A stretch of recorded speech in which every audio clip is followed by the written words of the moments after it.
I'd like to introduce our MC for our celebration this afternoon, Linda Watkins Bennett. Stand beside her.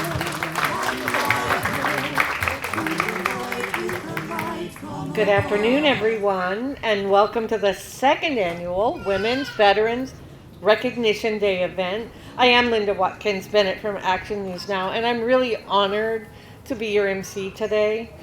Before we begin, we have the presentation and posting of colors by the Golden Bear Division Naval Sea Cadets. Please stand if you are able and remain standing until the stage whisperers have sung the national anthem. And as a sign of respect, we ask that hats be removed. And if you are a veteran, please salute the colors. Thank you, Naval Sea Cadets and the stage whisperers. Forward, march.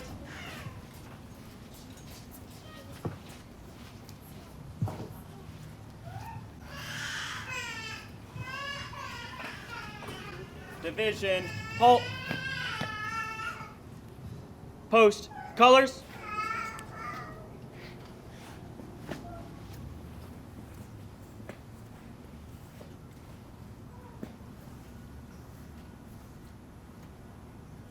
Post.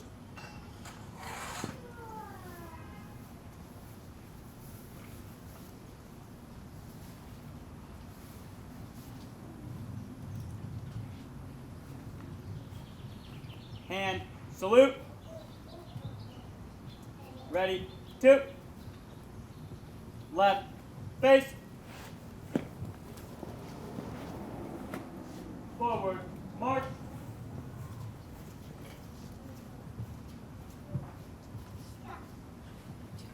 Oh, say, can you see by the dawn's early light what so proudly we hailed at the twilight's last gleaming, whose broad stripes and bright stars through the perilous fight o'er the ramparts we watched were so gallantly streaming, and the rocket's red glare, the bombs bursting in air, gave proof through the night that our flag was still there. Oh, say, does that star-spangled banner yet wave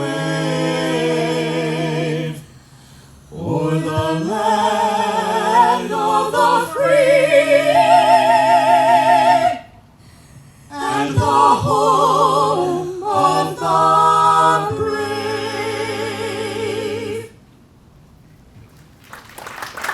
You may be seated. Thank you for that, stage whisperers. Would a representative from the Naval Sea Cadets please come forward to receive an honorarium? The honorarium is given by Ed Rona, Senior Vice Commander, VFW Post 1555.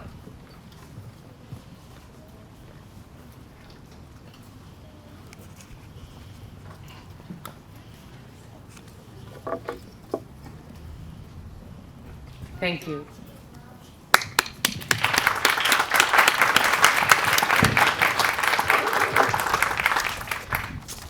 Let me reintroduce the stage whisperers as they sing God Bless America. God bless America, land that I love. Stand beside her and guide her through the night with a light from above. From the mountains to the prairies, to the oceans white with foam. God bless America, my home, sweet home. God bless America, land that I love. Stand beside her and guide her through the night with a light from above. From the mountains to the prairies, to the ocean nations white with foam.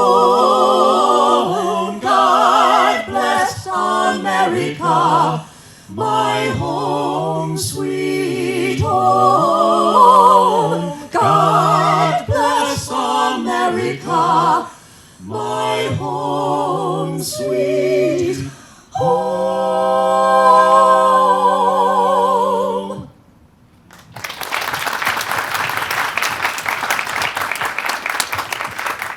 Thank you. Once again, a big welcome to everyone who's come out this afternoon to celebrate a lesser-known day called Women's Veterans Recognition Day.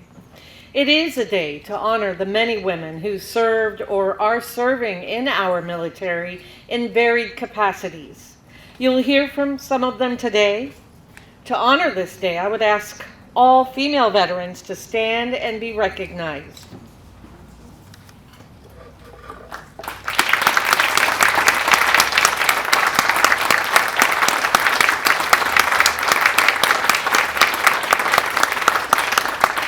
Please remain standing as I ask all male veterans to also stand and be recognized.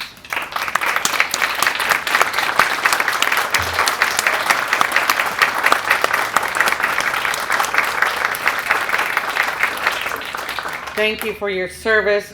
All of these men and women have served our country, and we thank them from the bottom of our hearts. Please be seated. Today also marks National Flag Day. This day commemorates the adoption of the Stars and Stripes as the flag of the United States during the Revolutionary War. On June 14, 1777, the Continental Congress stated the young country needed to be represented by a unified flag. The flag would have 13 stripes, alternating red and white, and 13 white stars in a blue field, representing the original 13 colonies. 100 years later, the flag went from a military symbol to a popular symbol of support. President Wilson signed a proclamation in 1916 designating June 14 as Flag Day. But it wasn't until 1949 when, by an act of Congress, National Flag Day was officially established. As you can see today, many flags are proudly flying at this site. It was just last year when I learned more about the significance of this day honoring women veterans, and I'd like to share some of the history behind it. Women Veterans Recognition Day was first declared by the New York State Assembly June 12th of 2008. Several states since then have recognized it. In 2022, California was among the states honoring this day. The date, June 12th, goes back to 1948 when President Truman signed the Women's Armed Services Integration Act. This act allowed women, for the first time in history, the right to serve our nation permanently in the regular armed forces. Before the 1948 signing of this act, a few women, most of them nurses, could serve in the regular and reserve forces during peacetime. All other women were sent home after each conflict. The act determined that women were essential to the armed forces during war efforts as well as in peacetime.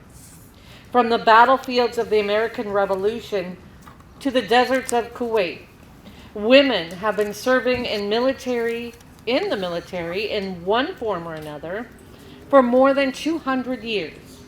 They have overcome decades of obstacles to get where they are today, serving in combat roles and in leadership positions all around the world.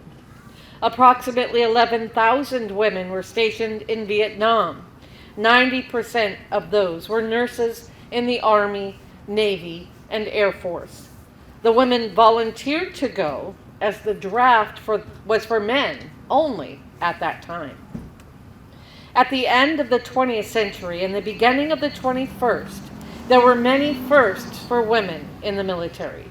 The first woman to become a Navy fighter pilot, the first female 4-star general in the Army, and the first female rescue swimmer in the Coast Guard, just to name a few.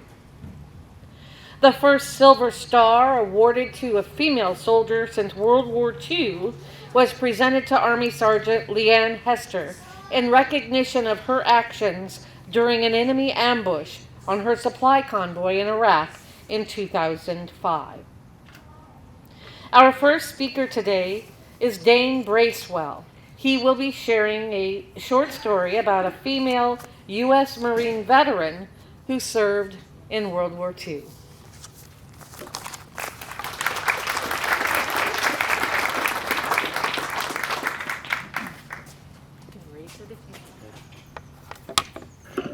Thank you, Linda. Good afternoon, everyone. I'm Dane Bracewell, and it is an honor to stand before you today at our Women's Veterans Recognition Day event. Last year at our inaugural event, we were privileged to have a remarkable woman with us, a 100-year-old United States Marine veteran, Angela. And I am honored to share a few words about Angela's extraordinary life and her service today. Angela's journey as a Marine began with a bold step.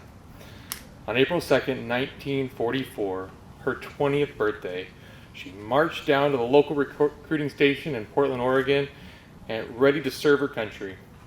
To her surprise, the office was closed that Sunday. But that didn't deter Angela's determination didn't waver. She returned the very next day and proudly enlisted. Her path took her to Camp Lujan in Jacksonville, North Carolina for boot camp. Picture a young Angela boarding a troop train for a long cross-country journey, her friends waving her off with support. As the train stopped in small towns along the way, local communities would welcome the troops, often providing meals to fuel their journey. After completing the 6 weeks of rigorous training, Angela was stationed on the north side of Coronado Island in San Diego. At the time, women's barracks were not available on the island, so Angela and her fellow Marines were ferried from Camp Elliott in Linda Vista to North Island. There, they handled critical paperwork for airplane parts, ensuring the planes used in World War II were ready for action. When the El Toro Marine Base was completed, Angela and the other Marines were relocated there. She worked in the machine shop, handling tail assemblies for iconic aircraft like the Vought F-4U Corsair fighters and the PBY-58 Catalinas, known as flying boats, which were critical for rescuing downed pilots. When she wasn't working on aircraft parts, Angela could be seen zipping across the airbase, delivering mail on her bike with mail and messages with efficiency and pride. When World War II ended, most military women, including Angela, were discharged. She left the Marines in 1946 as a corporal, 2 years before the Women's Armed Services Integration Act of 1948, paving the way for women to serve more permanently. Angela's service didn't end with her discharge. She seized the opportunity provided by the GI Bill, earning her bachelor's degree from the University of Eugene in 1951. Not very many 100-year-old women these days have bachelor's degrees. Pretty incredible. Angela's courage and dedication embodied the spirit of service.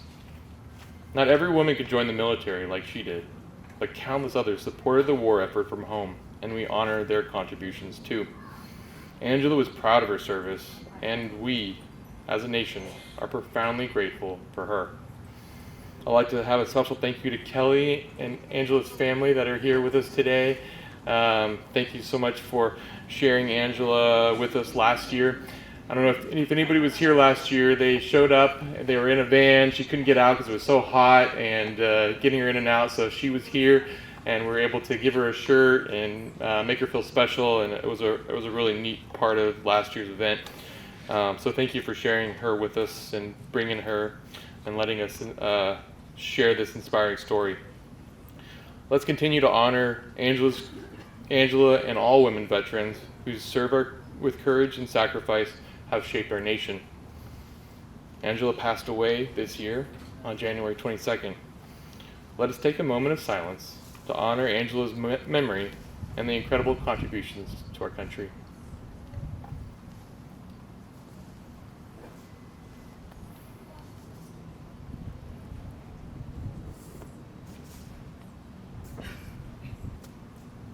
Thank you.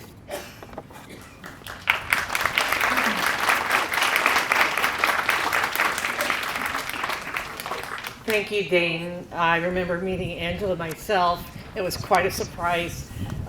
We weren't anticipating that she was coming, and I think it may have been you that told me she was over there parked in the shade, and there was a line of people waiting to meet her and shake her hand. So thank you for sharing more about her story today. Next, I'd like to ask Heather Murphy, a U.S. Army veteran, to come forward and share her story. Thank you.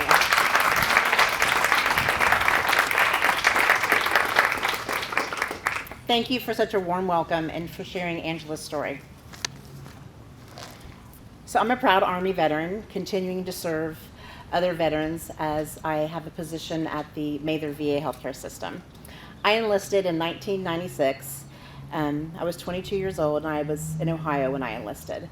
And Diane provided me with a little list of questions that she thought might be helpful for me to answer about why I enlisted. And I was writing and thought, I'm just going to tell the truth. I enlisted because I graduated from college and didn't have any direction. And I'd always heard my parents talk about stories of how the judge told so-and-so, you either join the Army or you go to jail.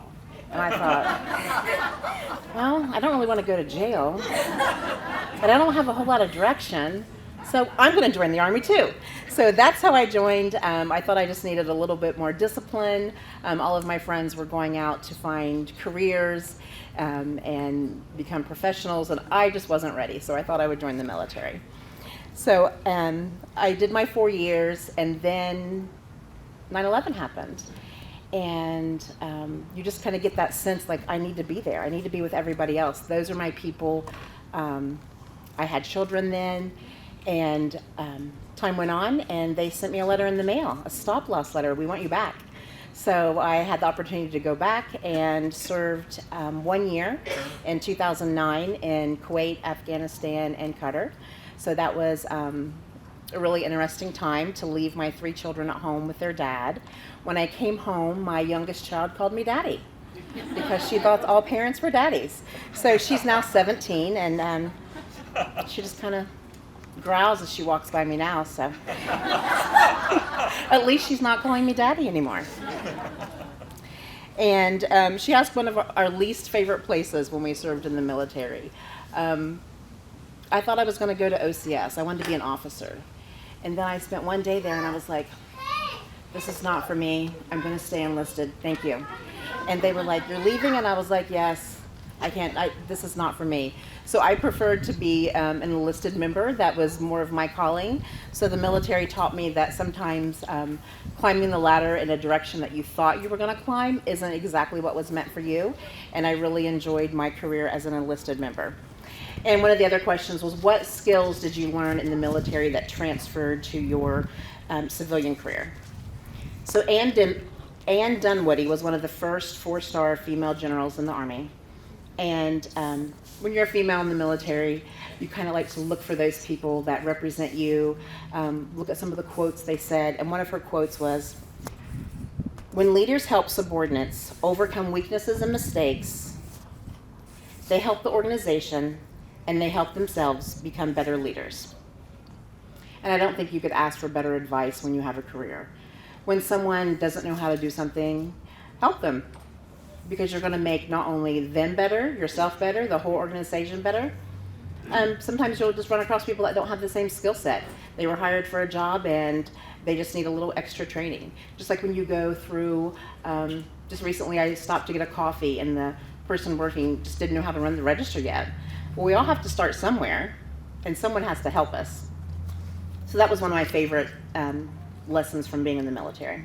So today is also the 250th birthday of the United States Army.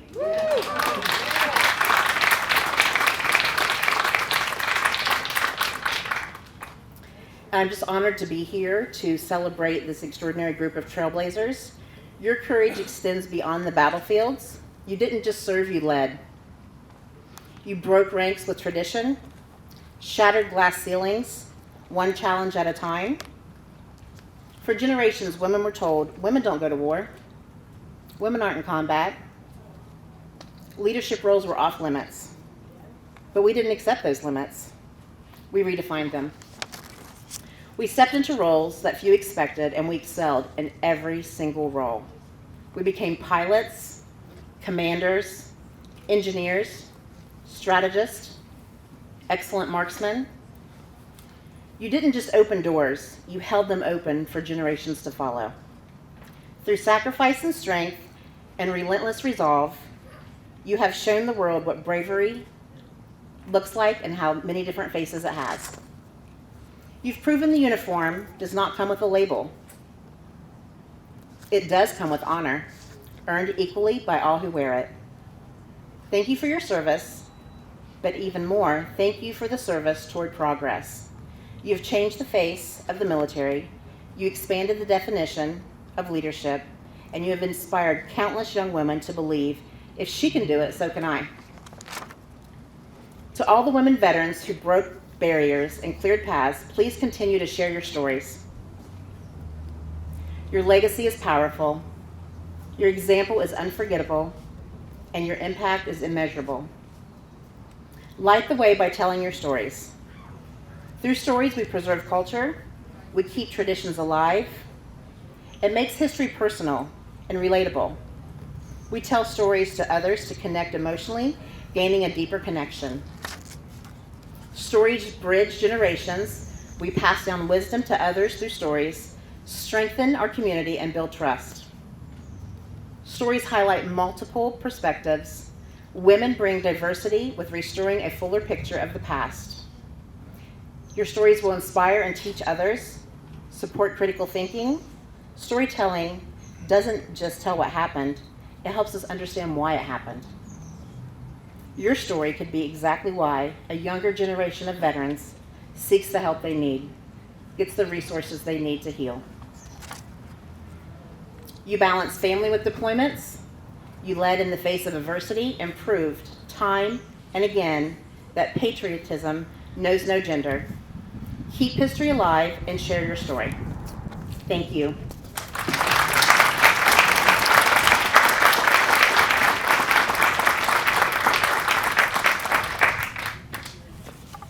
Thank you so much, Heather. Now there will be 2 musical numbers by the a cappella group The Stage Whisperers before our next speaker. This is the sound of one voice, one spirit, one voice, the sound of one who makes a choice. This is the sound of one voice. This is the sound of one voice. This is the sound of voices too. The sound of me singing with you, helping each other to make it through. This is the sound of voices too. This is the sound of voices too. This is the sound of voices three, singing together in harmony, surrendering to the mystery. This is the sound of voices three. This is the sound of voices three. This is the sound of all of us, singing with love and the will to trust. Leave the rest behind, it'll turn to dust. This is the sound of all of us. This is the sound of all of us. Ooh, ooh, ooh. This is the sound of one voice, one people, one voice. a song for every one of us. This is the sound of one voice. This is the sound of one voice. Thank you. We had the honor to be here last year and so excited to be invited back. I'm going to tear up. I didn't mean to do that. But thank you for sharing your stories. It gives me great hope, gratitude, brings joy, brings tears. But as was said, stories are so important. So thank you for passing those on. We want to be appropriate, but if it's okay, we're just going to do something a little more fun right now, if that's all right. Is that okay? All right. And just again, from us, thank you so much for your service. Dum, diddle-dum, diddle-dum, dum, dum, dum, dum, dum, dum, dum, dum, dum, diddle-dum, dum, dum, dum, dum, dum, dum, diddle-dum, diddle-dum, diddle-dum, diddle-dum, diddle-dum, dum, dum, diddle-dum, dum, dum, diddle-dum, dum, dum, diddle-dum, dum, dum. Diddle-dum, diddle-dum, diddle-dum, bum, bum, diddle-dum, diddle-dum, diddle-dum, dum, bum, diddle-dum, diddle-dum, diddle-dum, bum, bum, pa-da-dum, pa-da-dum, bum, bum, diddle-dum, diddle-dum, diddle-dum, bum, bum, bum, bum, bum, bum, bum, bum, bum, bum, diddle-dum, diddle-dum, diddle-dum, bum, bum, bum, bum, pa-diddle-dum, diddle-dum, diddle-dum, bum, bum, bum, bum, bum, bum, bum, bum, diddle-dum, diddle-dum, bum, bum, bum, bum, bum, bum, bum, bum, pa-da-dum, diddle-dum, diddle-dum, diddle-dum, bum, bum, diddle-dum, diddle-dum, diddle-dum, bum, bum, diddle-dum, diddle-dum, diddle-dum, bum, bum, pa-da-dum, pa-da-dum, bum, bum, diddle-dum, diddle-dum, bum, bum, be-dum, be-dum, be-dum, diddle-dum.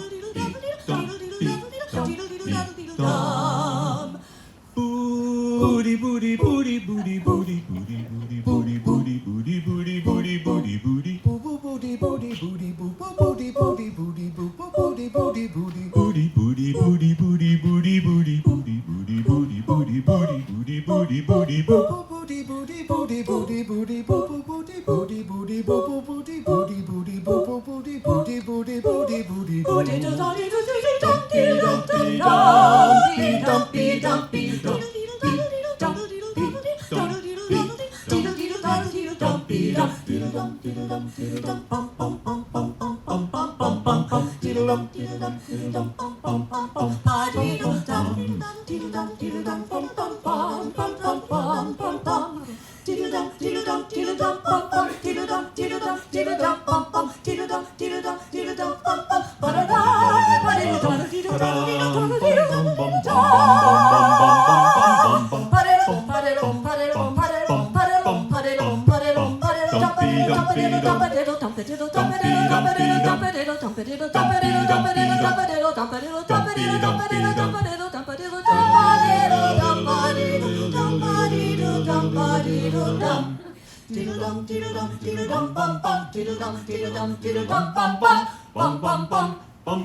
dum dum dum dum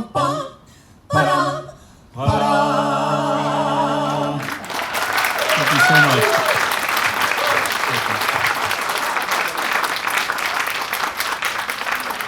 So much talent. Thank you again, Stage Whisperers, for that wonderful entertainment.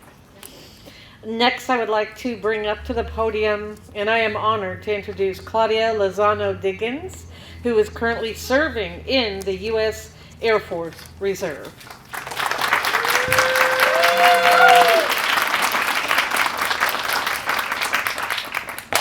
Thank you so much.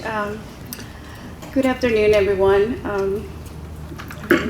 I have my computer. I have a very soft voice, so I hope you can hear me. So my name is Claudia Lozano Diggins, and I'm honored to be here today to pay tribute to all the women, past and present, from every branch of service who have worn the military uniform and served our country in many different capacities.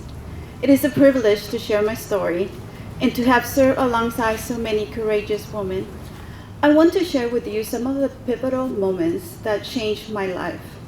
Moments that involve hard work, resilience, courage, a deep commitment to my sons, Manuel and Omar, and sometimes just plain stubbornness. I refused to become another statistic. I refused to give up, even when the road ahead seemed too difficult or the fear was overwhelming, and trust me, I've been scared plenty of times, but I learned to hide it. I hope my story shows you that even in your darkest moments, opportunities exist, and you just have to be willing to take the first step forward. I'm a widow of a career military member who served 36 years in the Air Force Reserve, and the first one in my family to join the military service. Currently, both my sons, Manuel and Omar, are currently active duty officers in the Navy. You can say we are a true military family. My path wasn't always clear. Like many young women, my future seemed uncertain, married young at 16 and divorced at 26, becoming a single mother of 2. Knowing the status quo wouldn't work, I realized I needed an education to secure a better job and create a brighter future for my boys. After my divorce, I enrolled at Butte College. Graduated in 2000, I started working at the Butte County Courthouse. In that same year, I met my future husband, Melvin, through a coworker who was joining the Air Force Reserve. And yes, he was a recruiter. But no, he did not recruit me. I recruited myself. Listening to him counsel prospective applicants, I learned about the opportunities the military offer, and as a single mother, I needed all the options I can have. I joined the Air Force Reserve Command in 2003. I left for basic military training, BMT, with $25 in my pocket and a small backpack, following the recruiter's instructions to the T. I was terrified of the unknown, with an aching heart from leaving my boys, but I reminded myself this was doing it for them, setting an example that life is full of hard decisions, and sometimes you have to make tough choices to get ahead. When I landed at San Antonio Airport, there were signs everywhere that directed me to the BMT waiting area. There, 2 heavy metal doors greeted me with a sign in red bold letters that read, "If you need to use the bathroom or get some food, do it now. Once you enter, you will not be allowed to leave." Yeah. My heart pounded, my hands grew sweaty, and with my legs feeling like blocks, I pushed through the doors and entered. For the next 3 months, we faced weekly physical and educational challenges. After graduation, I felt an immense pride. I have earned the right to wear the military uniform. I was now Airman First Class Claudia Lozano, wearing 2 stripes on my sleeves that indicated my rank. I was now part of the small percentage of America who serves in the military, the U.S. military. My first assignment was at Travis Air Force Base, where I served for 12 years and earned 3 Air Force specialty codes. In other words, I was certified in 3 different jobs. I was moving up in rank, enjoying the best of both worlds, a civilian career that I truly enjoyed, and the chance to wear the uniform 1 week in a month. Life was very good. 2010 was an amazing year. I married Melvin, the man of my dreams. My oldest son graduated college, and my youngest son graduated high school. I felt on top of the world, the luckiest woman and a proud mother, finally seeing the fruits of my labor. But life throws you curves and tests your resilience. In 2012, Melvin was diagnosed with multiple myeloma, and my world turned upside down. The only thing that kept me from falling in despair was the birth of my granddaughter, Adrina. That little girl was my sunshine, along with the unwavering support of my sons and my daughter-in-law, Shauna. Their love gave me hope and the blind belief that we will make it through, that Melvin and I will grow old together. I'm sorry, this is... Unfortunately, Melvin cancer was aggressive. Each new treatment only brought partial remissions for about a year before it returned to haunt us. One more time, from 2012 to 2018, our lives became a cycle of treatment, recovery, and partial remission. I went into survival mode. Working full-time in my civilian jobs, fulfilling my military requirements, and caring for Melvin, it was too much. I was at the breaking point, so close to the edge of the cliff that I could hear the rocks falling. It became harder to meet my military obligation, and I considered leaving the military, or even giving up my civilian job to take care of Melvin. I was tired, mentally, physically, and emotionally drained.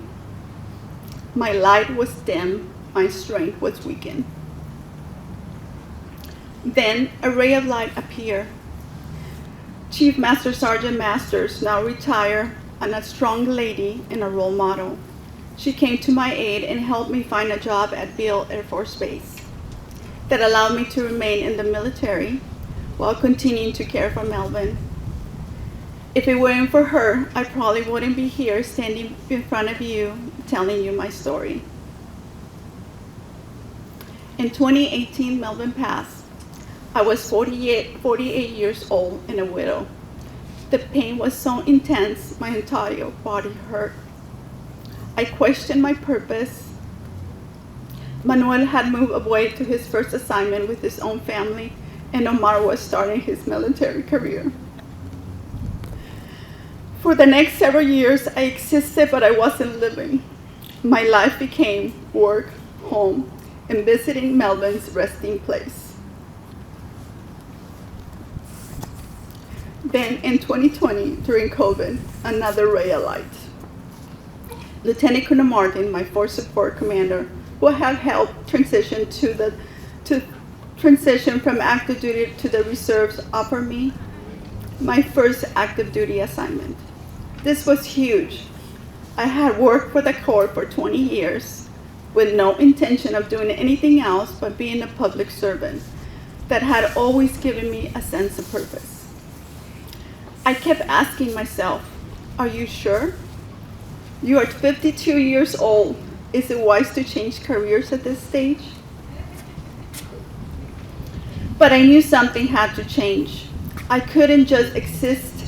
My life was not over. I needed to find my purpose. Melvin had undergone so many treatments to extend his life expectancy, to spend more time with our family. I still remember the love and tenderness in his eyes when he held Manuelito for the first time, and how he would sneak cookies to Adrina when he wasn't supposed to have them and then play innocent. He wanted to leave so badly and be part of our lives. He loved his family. He was so proud of Manuel and Omar that he used to tell me, you know, some families are lucky to have one officer in their families, and we have two.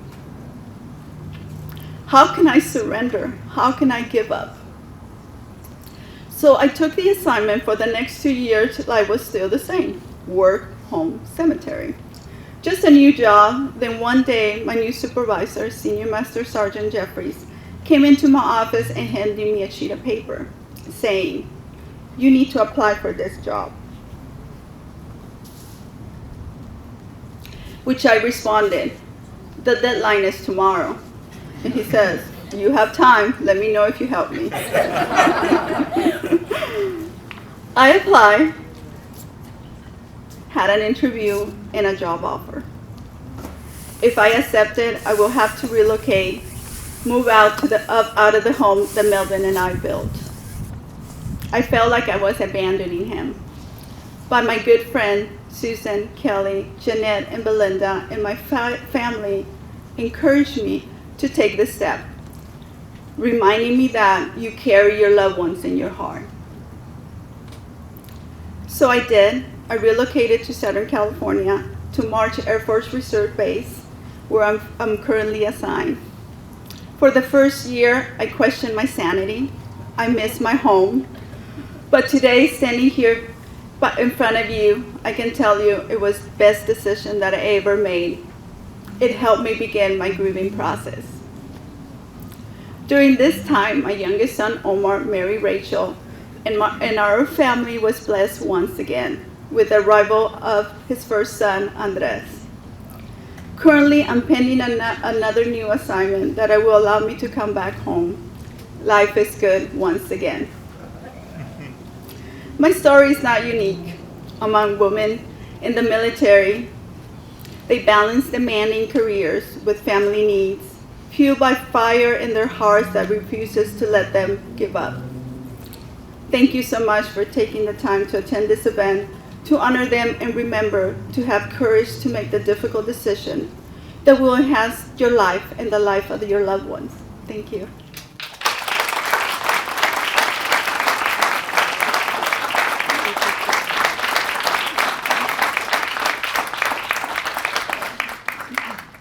Thank you so much, Claudia. I know it was a challenging speech to get through, but definitely touching and inspiring, I think, to everybody here. Last but not least, our next speaker will enlighten us on a woman who served in a civilian capacity during World War II. Please welcome Chico Mayor Casey Reynolds to the podium.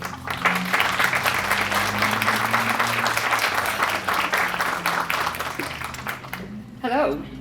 Good afternoon, everyone. Today I'd like to take a few minutes to honor and reflect on the powerful role that women, our very own Rosie Riveters, played in the support of the war effort right here in Butte County during World War II. Now, when we think of Rosie Riveters, we often picture women who riveted planes together in massive factories in Oakland or built warships in the Richmond shipyards. But Rosie's spirit wasn't confined to the coasts or the cities. It lived, it breathed right here in our fields, our schools, our homes, and our factories. In Butte County, women rolled up their sleeves, stepped into roles that were vital to the success of the war effort. With many men overseas, women took over where the needs most were.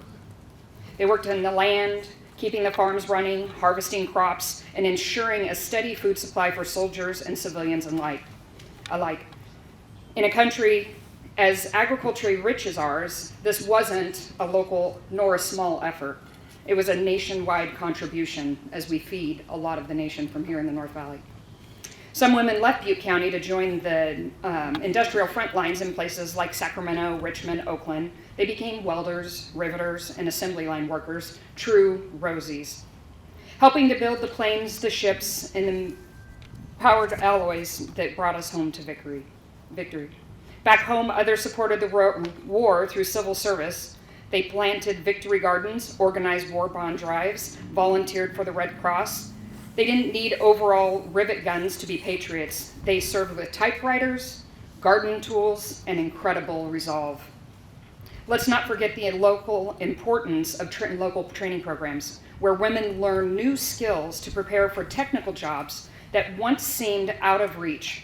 Jobs they mastered with pride and determination. Isn't it great we're seeing a major comeback today of these programs here in our community again? My grandmother, Claudine Rushton, was born January 29th, 1925, right here in Chico, at a birthing house that my aunt owned. At the time, it was on the Esplanade, right about where Chico Nut is right now. She went on to marry. She had 8 children, 10 grandchildren. I was number 2.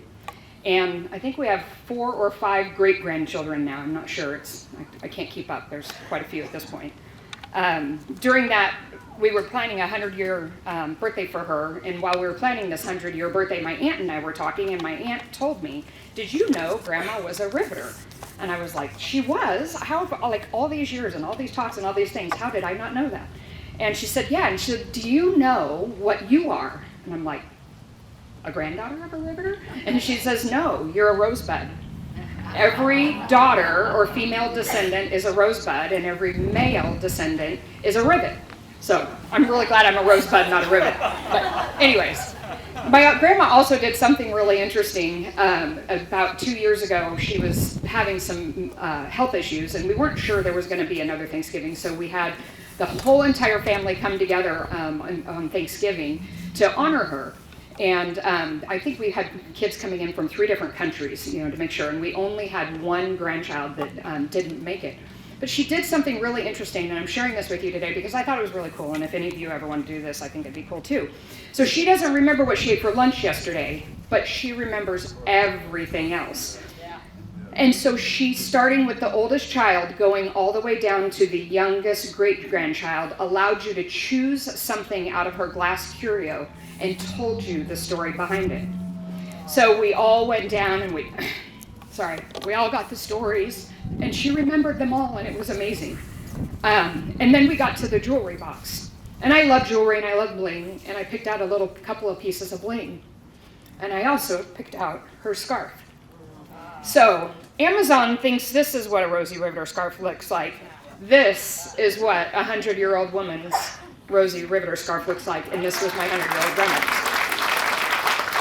But anyways, so my aunt and I are sitting having coffee, and we're talking about this on her birthday, and she tells me she lives in Colorado, and Grandma goes back and forth between Colorado and California and stays with the 2 aunts, which wouldn't that be great at 100 years old, just going back and forth from Colorado to California. And in Colorado, they have a Rosie Riveter garden in her local community. My aunt does her master gardening hours by tending to this garden. They only have about 8 rose bushes, but it's honored. And they did this huge honoring thing for my grandmother in Colorado. I'm like, this is amazing. I'm like, well, we can't be outdone. We got to do better than this. Like, she's from Chico. She's from here. So about 6 months before that, we had renamed Wildwood Park to Veterans Memorial Park. And I had been talking with the park commissioner, and the park commissioner said all these great ideas of the things that they wanted to do and the things that they wanted to honor. And so I called him up and I said, I've got an idea if you want to honor things. There was also a movement that's been going on since about 2020, I think it was, of having a Rosie Riveter garden in every single congressional district. So I called up our local congressional districtman because we also have a great relationship with him. I said, you don't have one of these in your district, do you? And he's like, no, not that I'm aware of. I'm like, you're gonna now. So talked to what wrote the card with our card, which is Chico Area Parks and Recreation District, if you're not from here. And in our local Veterans Park here in about 6 months, they're fixing the area and getting it ready now. We will have a Rosie Riveter garden. We have a local lady who is our master rose gardener who has picked out all of the gardens for it. So there's actually a Rosie Riveter rose. There's the Victory Rose, there's the All-American Rose, there's Pride. So they'll all be veteran and American-inspired roses in the garden. And I have received enough donations to do, there's going to be about a 10-foot round medallion that will be inlaid in the ground of Rosie the Riveter. And there'll be a bench there, and unfortunately my prop that I had of it is actually with Grandma because we just did her 100th birthday back in January and I wasn't able to get it from her by now, before today. But there'll be a Rosie Riveter garden at Veterans Memorial Park all the way at the end of the walkway that goes around there, and you'll be able to sit in a bench and look out all over Bidwell Park. That's a protected area that will never be built on, and you can see the beautiful Bidwell Park and enjoy the Rosie Riveter garden. So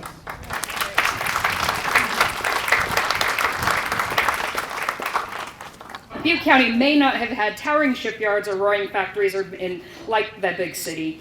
It was still a vital part of the war machine. Our Rosies, our mothers, our grandmothers, my grandmother in particular, and neighbors did more than fill a gap. They reshaped the workforce, the community, and the country. Let's honor their legacy, not just a part of history, but as a lasting reminder of what strength and determination look like for when a community comes together. So in closing, sometimes this fall, you and your family, while walking that path, will be able to sit on a bench and rest and observe the beautiful roses and oversee that. Thank you all for coming today. Please make sure to come and enjoy some ice cream with a 5th generation rivet. No, you're not a rivet, you're a Rosie. Rosebud, and enjoy some ice cream. And thank you so much for having me here today, and it's an honor to be a part of the event.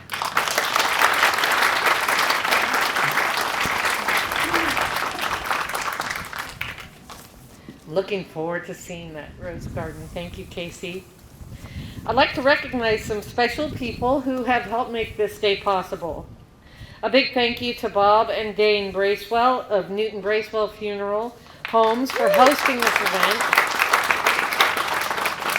Also, Schubert's Ice Cream and Candy, of course. Sean Farley of the Military Minute Museum. Rick Farley and Mike Boss for bringing military vehicles to view. Members of the Daughters of the American Revolution Chico chapter. Also the North State Hispanic Chamber of Commerce.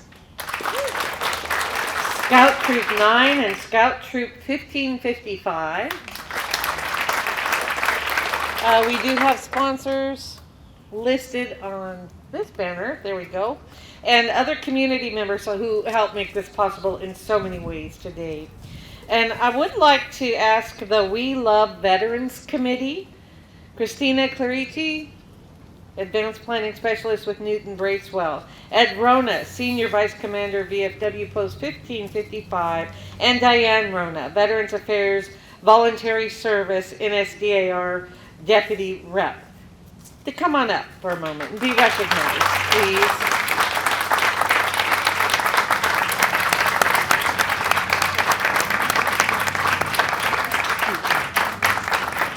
This small but mighty committee has coordinated both last year's and today's successful events honoring women who served and are serving. And I and everyone here thanks you.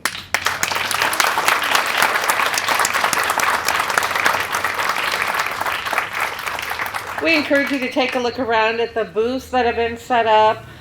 Most are in the shade at this point, and I want to call attention specifically to the booth displaying women's veterans' military uniforms through the decades, as well as the special display of a rare Gold Star Mother's Cape, which has a fascinating story. So please stop and check that out.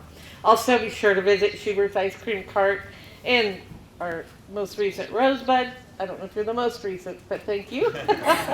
Free scoops of ice cream. And we have a free photo booth as well. You can get your picture taken to remember this special day. And an added reminder to all of the women veterans who are here to pick up your personal tote gift bag if you have not already done so. This concludes the program. Again, I'm honored to have been your MC today. Thank you very much.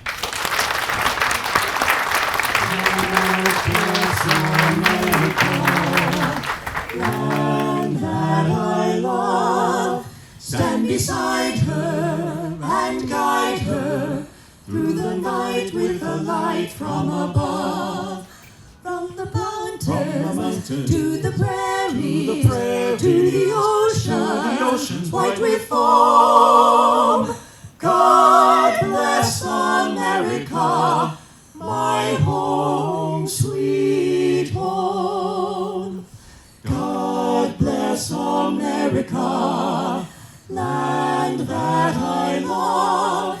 Stand beside her and guide her through the night with a light from above. From the mountains to the prairies, to the oceans white with foam. God bless America, my home, sweet home. God bless America,